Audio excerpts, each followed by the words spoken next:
Hi everyone, my name is Kate Chadbourne and I run the Bardic Academy, which is a school for artists and writers and musicians based in the principles of early Irish arts education. Is that amazing?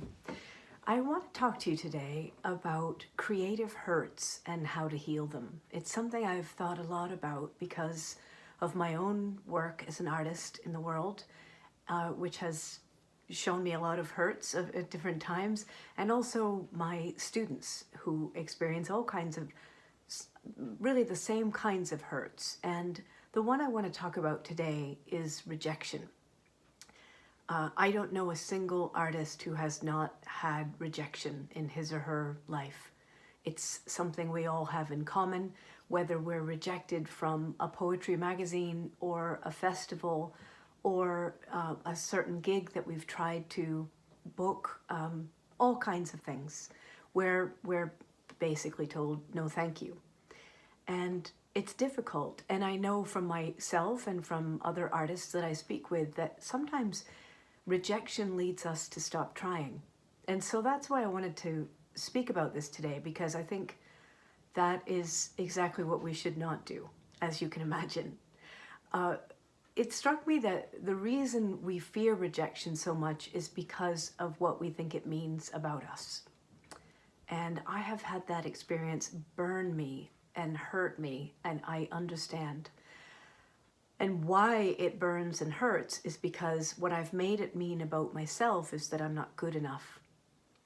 That the people who are in charge, the gatekeepers, as I call them, when I'm in that sort of mood to be rejected, I think of those people who run festivals or conferences or journals or whatever I'm trying to be part of as gatekeepers. And I think they think I'm not good enough. And that hurts.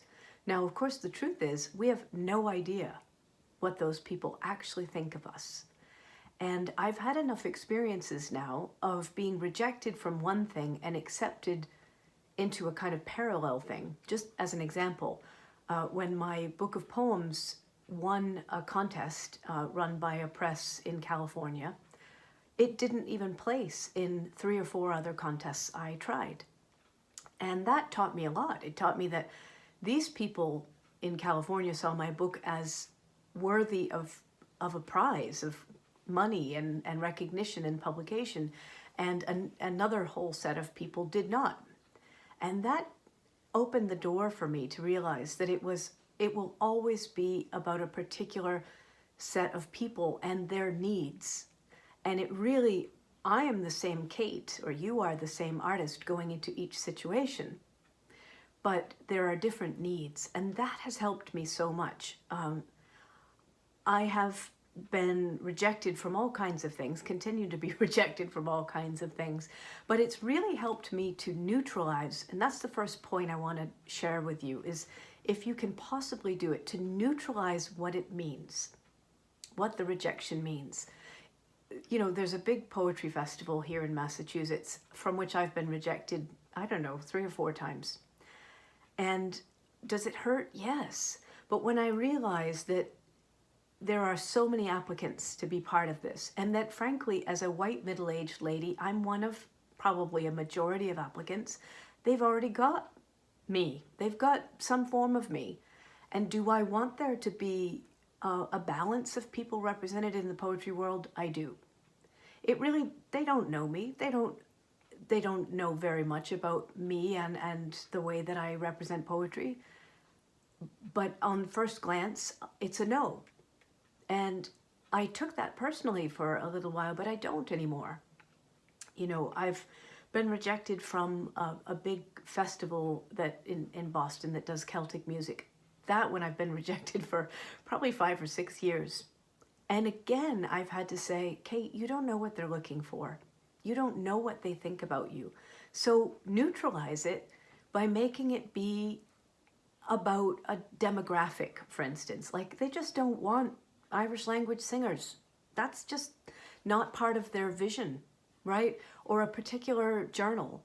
One time I was rejected from Parabola. I had published in Parabola, which is a wonderful journal of mythology and folklore, and I was rejected again, and when the rejection came, it said, we already have something like this that we're publishing. So that taught me again, like, it's really about a context, time and a place, and particular needs. So that being said, so that's kind of like the big spiritual lesson, is to neutralize what these things mean and not let them mean you should never have tried. Oh, my dear friends, please don't.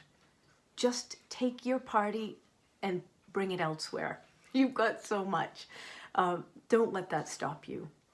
At the same time, you might be saying, well, you know what, Kate, it takes money to apply for things, right? There's an application fee or there's effort.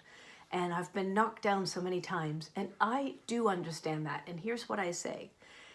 Make sure that you have a wholehearted yes to applying. Because really those things are a smokescreen, right? The time involved or the money involved. If you want to be part of something, if it feels like, yippee, I want this, you don't hold yourself back. You just jump right in, right? It's a $25 fee. You pay the $25 and you're excited to pay the $25.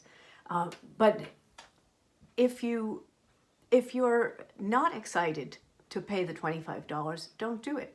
It's not for you, and it's okay. There's a million other places to be involved, right? So that's the second point, really. The first being neutralize what rejection means. The second being only apply or only throw your hat in the ring where you're excited, genuinely excited. And I'd say a corollary of that is make sure it's kind of fun to even try. Like, give yourself gold stars or see yourself as expanding. That has really helped me. I'll think, well, even if they don't take this, it was really fun to put together this new thing, or I learned something, or I'm just proud of myself because I'm a working artist. I am proud, immensely proud of myself for being a working artist. So that's kind of the corollary, is make it fun to do that and recognize that there are so many ways to be an artist in this world, and being part of X festival or Y journal or whatever thing that you're trying for, a residency, a fellowship, anything, is only one way, and there's a million other ways left to you, right? So we don't let ourselves get battered down for too long, right? Keep making it fun. And finally, I'd say my final kind of bit of counsel is to make sure that you have so much going on that it's just one thing that happens.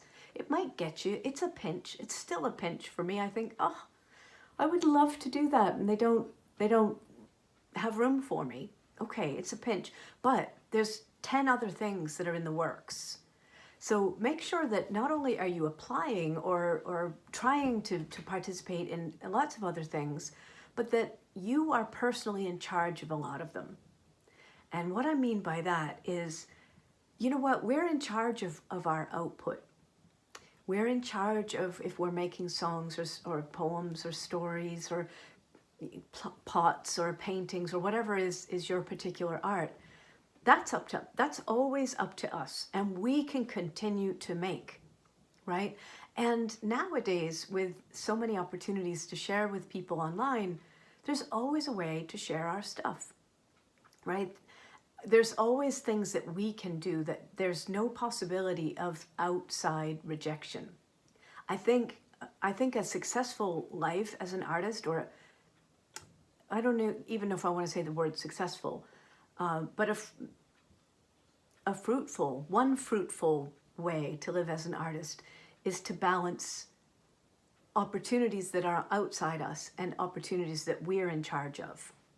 So the opportunities that are outside of us are those festivals and juries and poetry journals and all kinds of things.